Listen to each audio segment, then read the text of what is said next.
Can't sue Disney if they kill your wife. Can't sue Trump for using your music. But you can eat a 2-pound chicken finger at a baseball game.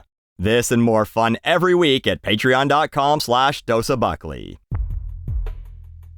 Remember the good old days when people didn't care about the safety of children?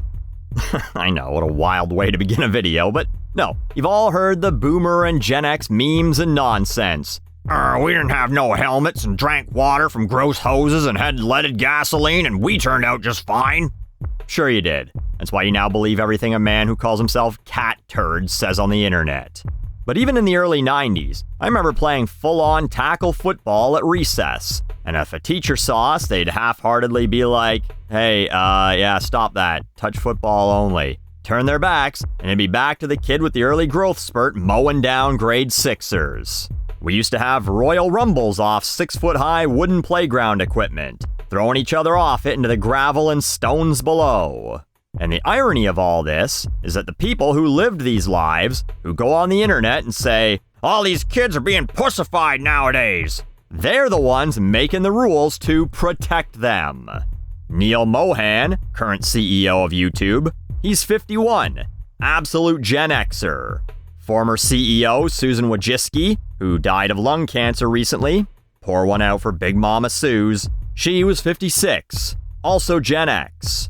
Larry Page and Sergey Brin, Google's founders, both over 50, both also part of the generation whose curfew is when the streetlights came on, whose parents had to get the evening news to remind them that they even had kids in the first place. Now, they've become helicopter parents to the entire internet, making rules that lead to things like IShowSpeed being punished for a stunt. So this is going to be another one of those fuck I'm out of touch moments for elder millennials and above. Sorry, but IShowSpeed is an incredibly popular streamer. Well, I've never heard of him. He has nearly 30 million subscribers. He does a mix of streaming video games or reaction shit, like when he streamed Chained Together with Kai Cenat.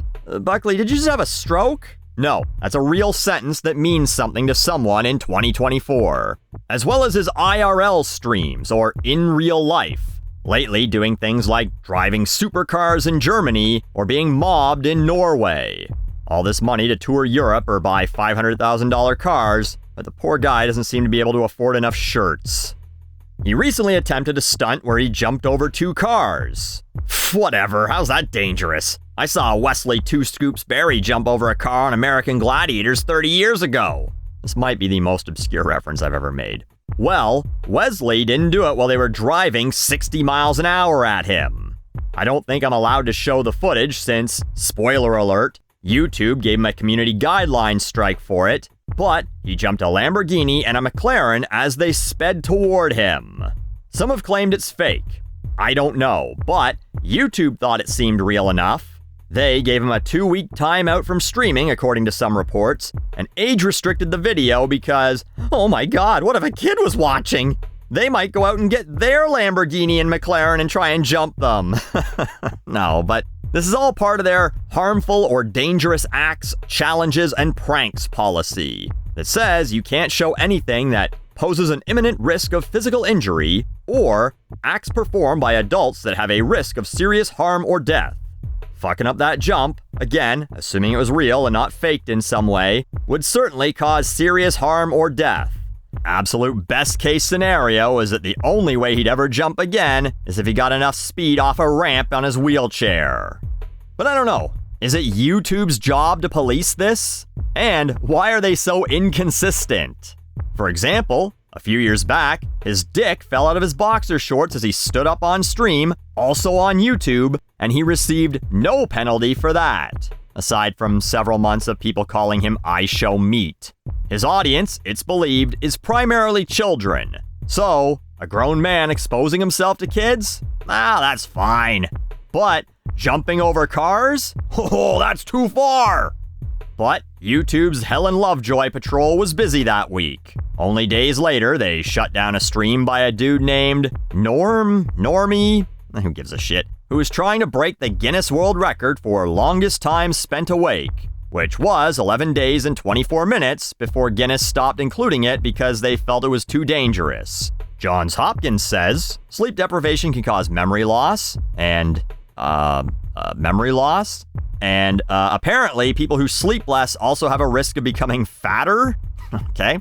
Anyway, he tried this twice before, failing at around the 5-day mark the second time and only a couple days into the first attempt. And it was only on his third attempt that YouTube finally stepped in, and only when he was 12 hours away from beating the record. He tweeted, "I got banned from YouTube, heartbreak emoji, literally 12 hours from goal, istiga crying."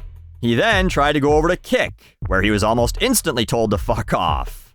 Kick is a streaming platform that started out as having a reputation for taking any degenerates who were booted off big tech, but have since realized that they want to make money so that they can afford to pay out those stupid $100 million contracts they've given people like XQC.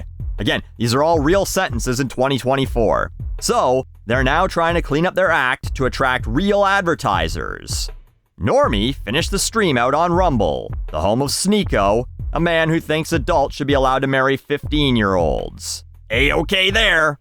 But as I said, YouTube kept the other attempts up and only shut his stream down after he'd been doing it for 10.5 days, showing that they don't actually care about enforcing their rules. They only care if something's going viral and an advertiser might catch wind of it and spark another adpocalypse. They've seen the quality of advertisers that Twitter gets now, and they don't want that to happen to them.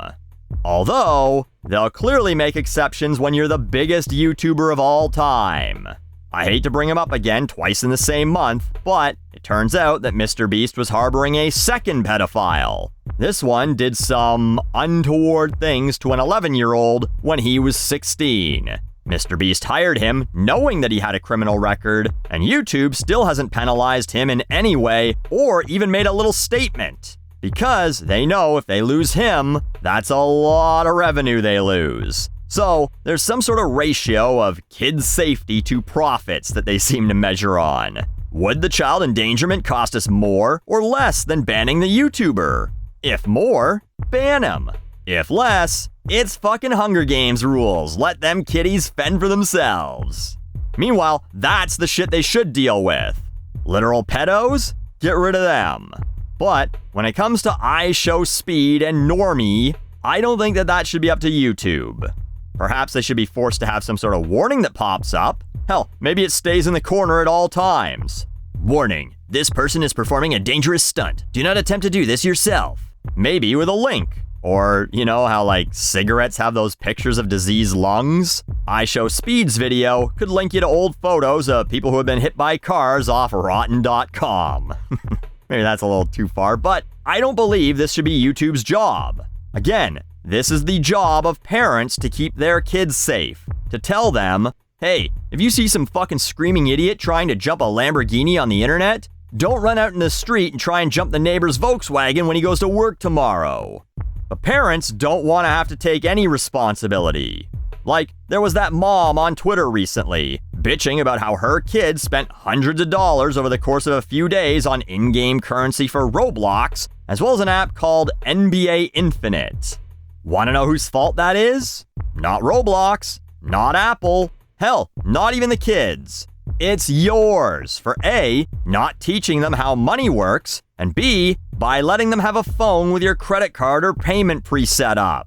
That's on you. You made the phone their babysitter, and you expect tech companies to do your job for you. No, fuck that. They're your kids, you splorped them out, they're your litter, and you know what you do with your litter? You don't just leave it lying around for someone else to deal with. You clean it up. And if your kid becomes a smear on the road because they wanted to mimic IShowSpeed, you'll have to clean that up too. You can scoop them up and put them in that official MrBeast backpack they bought with your credit card when you weren't paying attention.